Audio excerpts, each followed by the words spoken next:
Good morning all students. So today we will continue a lesson number first of subject grammar and standard is fifth. तो आज हम fifth standard का grammar subject पढ़ाने वाले हैं और ग्रामर सब्जेक्ट में हमारा लेसन नंबर है फर्स्ट, वो हम कंटिन्यू करेंगे आगे। तो आगे की हमने पेज नंबर 9 तक आपको एक्सप्लेन कर दिया है। अब पेज नंबर 10 है, उसके ऊपर एक यहाँ पे रीड द स्टोरी बिलो की ये स्टोरी आपको रीड करनी है और उसके अकॉर्डिंग ये क्वेश्चन आंसर देना है ना। तो ये स्टोरी में क्या है, मैं पूरा रीड करके आपको एक्सप्लेन करूँगी तो बहुत टाइम लगेगा, पर मैं आपको ये स्टोरी क्या है वो मैं आपको एक्सप्लेन कर देती हूँ। तो एक बार क्या हुआ कि एक राजा था ना, उसने बीच रास्ते के ऊपर एक बड़ा सा पत्थर रख दिया और बड़ा सा पत्थर रख के और दूसरा जो बड़ा सा पत्थर था ना उसके पीछे वो छुप गया और देखने लगा कि क्या इतना बड़ा पत्थर कौन यहाँ से साइड पे करता है, क्योंकि इतना बड़ा पत्थर जो बीच में है तो रोड ब्लॉक हो जाता है। तो राजा देखना चाहता था कि उसकी जो जनता है वो कैसी है और ये पत्थर कौन हटाता है वहाँ से।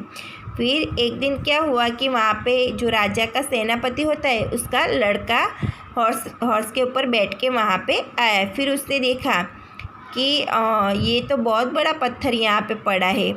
तो उसने क्या किया कि कुछ भी किया नहीं और वहाँ से वो चला गया कि पड़ा है तो पड़ा रहने दे। फिर थोड़ी देर के बाद वहाँ पे एक सोल्जर्स आता है, तो वो भी हॉर्स के ऊपर बैठ के आता है और वो बड़ा सा पत्थर देख के उसने हॉर्स को रोक दिया और वो नीचे उतरा। पर नीचे उतर के उसने देखा ना तो उसको फिर ऐसा फील हुआ कि ये पत्थर तो बहुत भारी है और वो अकेले उसको मूव नहीं कर पाएगा।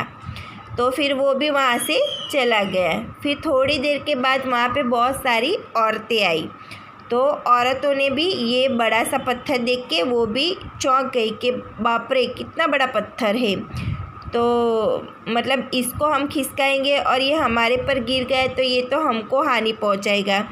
तो ऐसा सोच के वो महिलाएं थी ना वो भी वहाँ से चली गई और किसी ने पत्थर नहीं हटाया।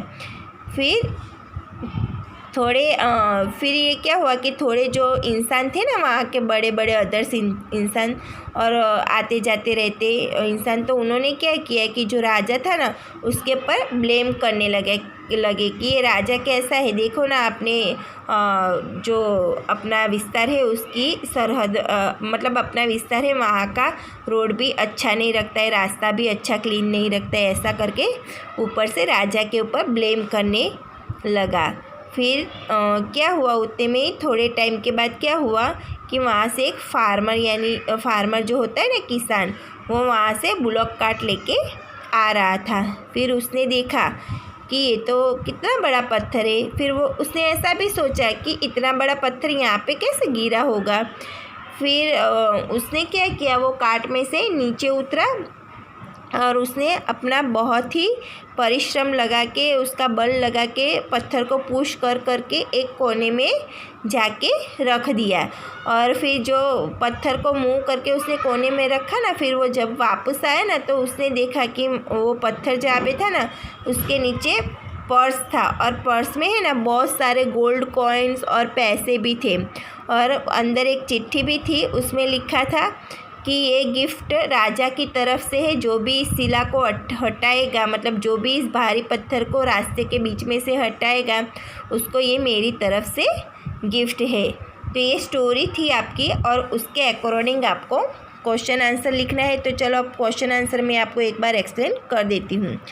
Who had a boulder placed on A roadway, कि रोडवे के ऊपर बोल्डर किसने रखा था, तो a king had a boulder placed on A roadway, तो राजा ने ही रखा था ना वो बड़ा सा पत्थर। फिर सेकंड नंबर है what did the soldier say himself, कि सोल्जर ने अपने आप से क्या कहा, तो the soldier said to himself that the boulder was too heavy, he can not move alone, तो उसने ऐसा सोचा कि मतलब पत्थर तो बहुत भारी है, वो उसके अकेले से यहाँ से नहीं हटेगा। फिर थर्ड नंबर का है whom did the people blame, तो पीपल जो थे उन्होंने कैसा ब्लेम किया, तो the people blamed the king for not keeping the road clean, या तो क्लियर। तो पीपल ऐसे ब्लेम करने लगे कि ये कैसा राजा है, मतलब कि रोड्स भी क्लीन नहीं रखता है। फिर 4th number, who removed the boulder, तो वो बड़ा सा पत्थर था उसको किसने हटाया, तो a farmer removed the boulder. फिर 5th नंबर का है, what reverse did the farmer got, अब जो बोल्डर उससे हटा है तो उसको क्या गिफ्ट मतलब रिवर्स मिला, तो the farmer got some gold coins as a reverse, कि उसको थोड़े बहुत गोल्ड कॉइन उसको मिले, है ना।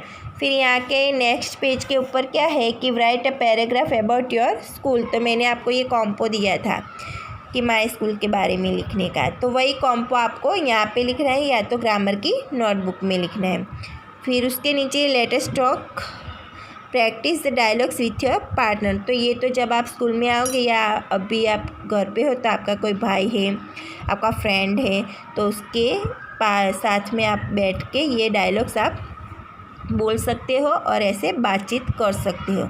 और आगे के पेज में क्या है, तो यहाँ पे लेसन नंबर 2 स्टार्ट हो जाता है। तो लेसन नंबर 1 यहाँ पे कंप्लीट आपका हो गया है। इसका फ़ोटोज़ मैं आपको सेंड करूँगी, वो एक्सरसाइज आपको नोटबुक में लिखनी है। सो आज के लिए बस इतना ही, तब तक के लिए बाय बाय।